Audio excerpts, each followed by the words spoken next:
Ya, ini jadi kegiatan Harlah yang ke-70 ASRI. Ini memang menjadi kita ingin sesuatu yang berbeda dari kegiatan-kegiatan sebelumnya.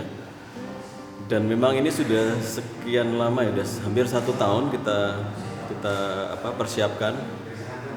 Tetapi juga banyak hambatan karena kondisi Covid. Kita di awal Januari sudah langsung memulai dengan salah satunya adalah kongres alumni. Kemudian di bulan Januari juga ada kegiatan yang sebenarnya lebih ke ritual peringatan Harlah ASRI itu sendiri, yaitu peluncuran buku ASRI yang ke-70. Kemudian juga ada beberapa video yang kita persiapkan untuk memperingati Harlah ASRI itu. Nah, sebenarnya pameran itu menjadi satu rangkaian kegiatan yang diharapkan bisa menunjukkan bagaimana kiprah sejak terbentuknya ASRI sampai pada akhir tahun 2000-an. Dari ASRI sampai kemudian menjadi FSRIC Yogyakarta. Tapi karena Covid kemudian kita lebih fokus pada para pendiri ASRI dan juga tokoh-tokoh yang berperan banyak dalam awal terbentuknya ASRI sampai kemudian menjadi STSRI. Kenapa kemudian di sini kita beri beberapa highlights untuk Bapak RJK Tamsi dan juga Bapak Jayeng Asmoro, karena kedua tokoh inilah yang kemudian membentuk ASRI dibantu oleh Bapak Hendra Gunawan.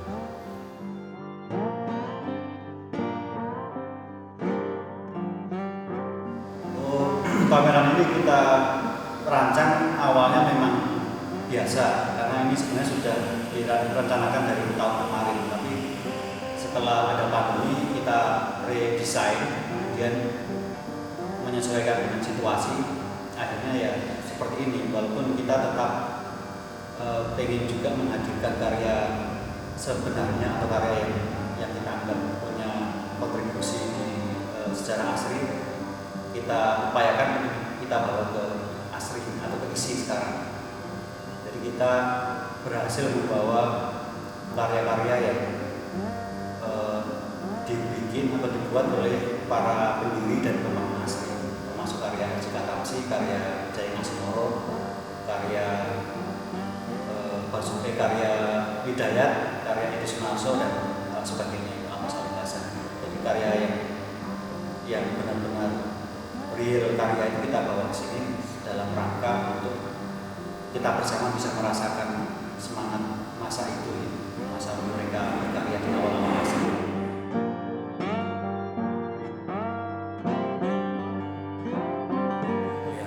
Pameran Harlah ASRI ini karena memang kurun waktu 1950 sampai 1969 itu adalah kurun waktu yang menarik ya.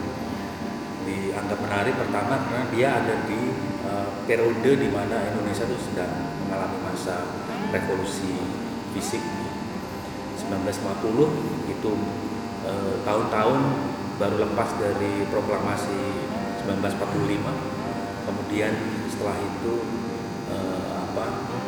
diawali oleh Kongres kemudian 1948, saat bersamaan muncul agresi militer Belanda kedua.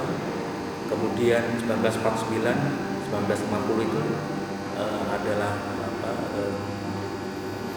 transisi ya, menuju republik yang utuh yang sebelumnya adalah Republik Indonesia Serikat.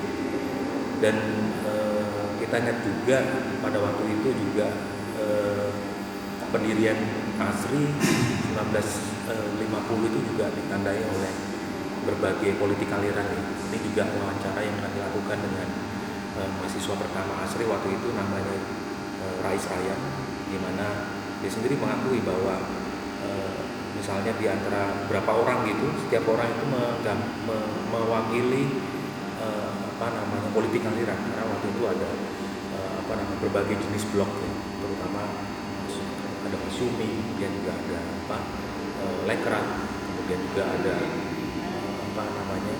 partai-partai lain gitu ya. Dan 1950, 1969 itu juga ditandai oleh pemilu yang pertama yang diikuti oleh berbagai partai gitu 1955. Dan kita bisa membayangkan bagaimana karya-karya atau seniman yang hadir di pameran di lantai 1 dan 2 ini ada dalam pergolakan zaman yang nggak mudah gitu ya. Kalau kita membayangkan saat ini kita itu adalah seniman yang ada di dalam periode itu pasti harus memilih di dalam politik aliran itu. Dan kita lihat karya-karya yang ada di lantai 1, dan kita bisa lihat juga corner khusus untuk pendiri ASRI RJK Kamsi dan juga Jayeng Asmoro ini sebagai dua-duanya adalah dua tokoh penting bersama lainnya yang terlibat dalam badan penyiapan Akademi Seni Rupa Indonesia ini juga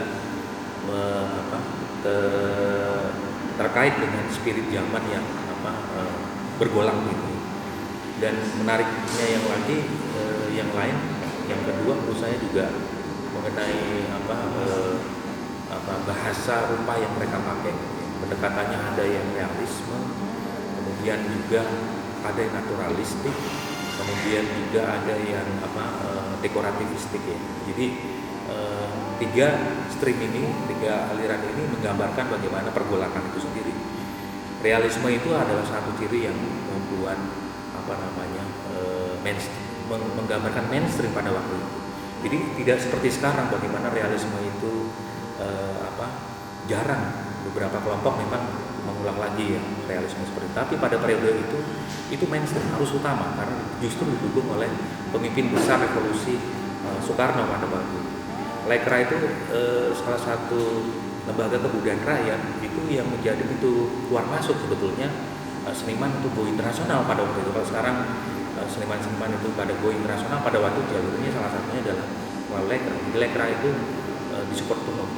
Maka kita bisa menggambarkan dalam pengalaman Rais Ryan sebagai salah satu keluarga dari Jayeng Asmoro bagaimana orang nggak terhindarkan dalam situasi politik aliran pada waktu itu.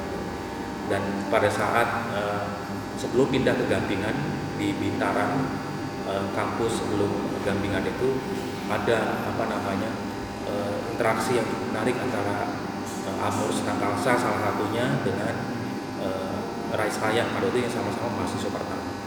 Dan interaksi itu sudah menggambarkan politik aliran itu juga. Lalu menariknya ketiga ini karya-karya ya, jarang sekali diketahui oleh publik gitu ya. Bahkan koleksi-koleksi ini boleh dibilang jarang sekali keluar, dan exposure terhadap beberapa karya yang kita fokuskan itu juga belum banyak disadari ya. Mungkin tahu tapi belum banyak disadari oleh publik.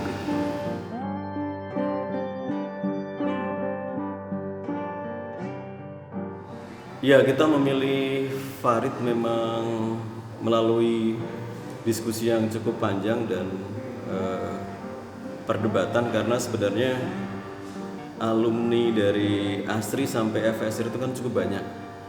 Dari sekian banyak, kemudian kita memilih satu itu bukan hal yang mudah, tapi kemudian kita lebih melihatnya antara masa lalu dan kedepannya gitu. Jadi salah satu yang bisa menjangkarkan itu semua, antara yang bisa merangkum kira-kira ya sebenarnya gitu, yang kita anggap bisa menggali masa lalu dan kemudian merefleksikan ke masa depan, itu salah satunya Farid itu gitu. Jadi dalam bingkai itu Farid kemudian menjadi sosok yang penting gitu, karena bisa menilai ulang masa lalu dan bisa menjangkau ke masa depan.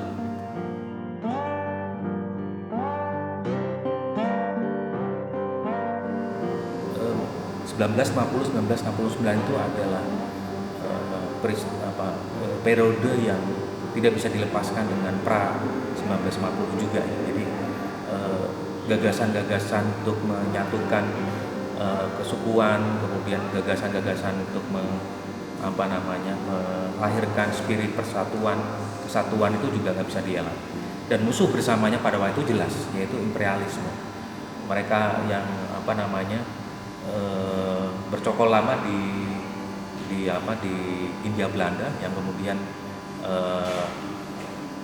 mau tidak mau pasti tidak bisa lepas dari ketokohan-ketokohan pada waktu itu. Ada Tan Malaka, kemudian juga Syahrir, kemudian juga Soekarno itu sendiri, gagasan dari berbagai tokoh revolusi pada waktu itu, termasuk Sujoyono, Hendra Gunawan, dan juga beberapa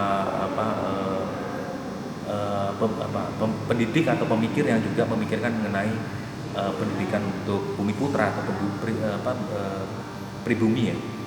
Nggak bisa dilepaskan juga dengan taman siswa yang kemudian juga memiliki segmentasi target subjek pendidikan yang berbeda dengan Asri pada waktu itu, yang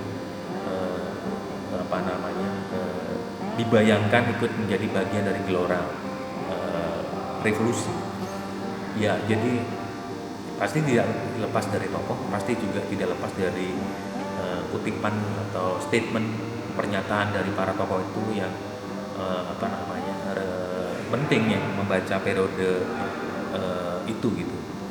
Dan di tengah pergolakan itu ya kita tahu bahwa cita-cita sosialisme juga mengalami titik balik ya ketika ada revolusi 1965 yang kita tahu sekarang arus besar politiknya juga berganti.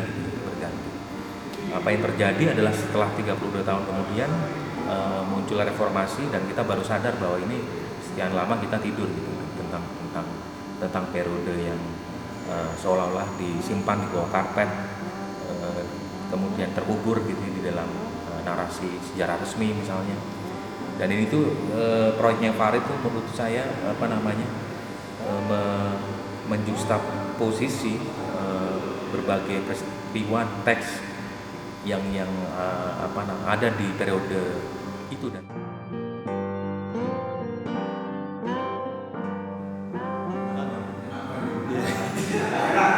secara jujur itu beyond expectation. Jadi harapan saya itu kan dulu bagaimana pameran yang sangat sejarah ini, pameran artefak, pameran karya-karya yang lama ini kan seperti punya jarak yang luar biasa jauh, terutama dengan anak muda. Secara waktu, secara gaya, secara mungkin prinsip-prinsip berkesenian. Kita butuh juru bicara dari masa kini yang bisa membawa sejarah itu menjadi bisa dibaca dengan baik.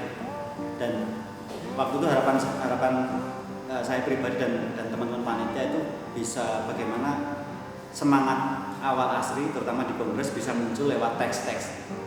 Tapi begitu muncul karya Farid, justru apa yang kita bayangkan melebihi yang yang kita pikirkan. Karena kemudian bisa menjadi semacam kalau di museum itu menghidupkan lagi benda-benda yang di dalam. Ketika di dalam karya Farid ada cerita soal spirit-spirit dari para pembicara itu, si Basuki Soko, kemudian Sujoyono dan kawan-kawan. Sujoyono ada juga ya. Kemudian Hendra Gunawan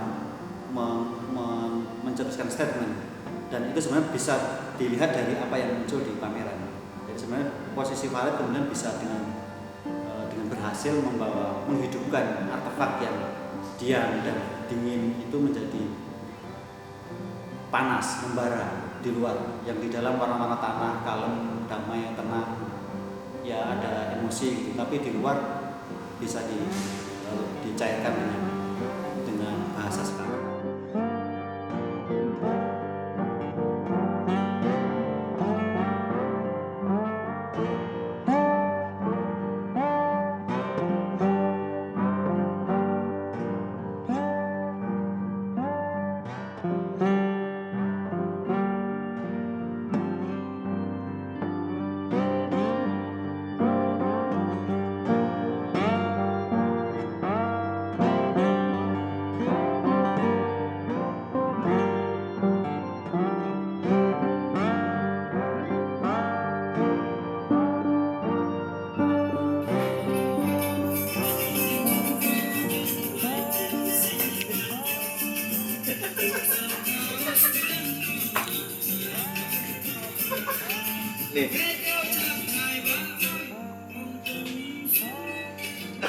Oh, ininya.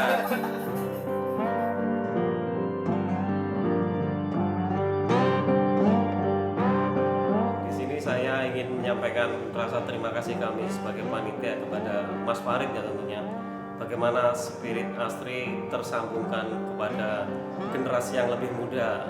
Minimal Mas Farid bisa menginspirasi, bisa meneruskan spirit Astri yang kita bangun selama ini. Bagi saya karya Farid sungguh fantastis ya. Bagaimana ekspresi itu tercipta dengan sangat Farid sekali.